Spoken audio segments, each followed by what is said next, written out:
அன்பு தமிழ் நெஞ்சங்களுக்கு என் இனிய வணக்கம். இனி நான் பார்க்க போகிறேன்னா, நேற்று நடைபெற்ற கவன ஈர்ப்பு கோரிக்கை நாள் பற்றி தான் பார்க்க போகிறோம். அதாவது என்னென்ன கோரிக்கை முன்னிறுத்தி நேற்று அனைத்து அலுவலகம் முன்பாக இந்த கோரிக்கை நாள் கொண்டாடப்பட்டது. அதை பற்றி முழு விவரமாக பார்க்கலாம். இன்னும் நம்ம சேனல் சப்ஸ்கிரைப் பண்ணலாம், சப்ஸ்கிரைப் பண்ணிடுங்க. மறக்காம வீடியோக்கு லைக் பண்ணுங்கள். வாங்க வீடியோக்குள்ளே போகலாம்.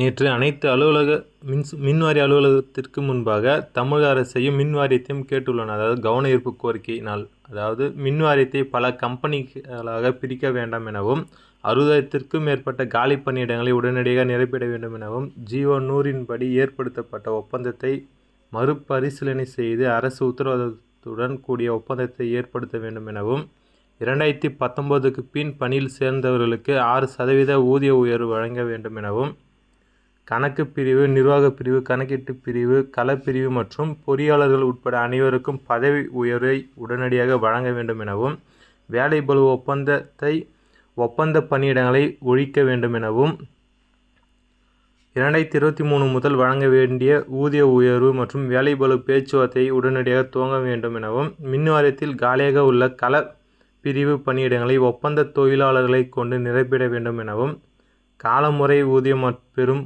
பகுதி நேர ஊழியர்கள் மற்றும் 2005க்கு பின் பணியில் சேர்ந்து சுமார் 1000 ரூபாய் தொகுப்பூதியம் பெறும் பகுதி நேர ஊழியர்கள் அனைவருக்கும் முழு நேர பணியாளர்களாக நிரந்தரம் செய்ய வேண்டும் என்ற கோரிக்கையை முன்னிறுத்தி தமிழ்நாடு மின் ஊழியர் மத்திய அமைப்பு சார்பாக அனைத்து மின்வாரிய அலுவலகத்திற்கு முன்பாக காலை இந்த கோரிக்கை நாள் கோஷம் எழுப்பப்பட்டது. இதுபோல் தகவலுக்கு நம்ம சேனலை சப்ஸ்கிரைப் பண்ணுங்கள்.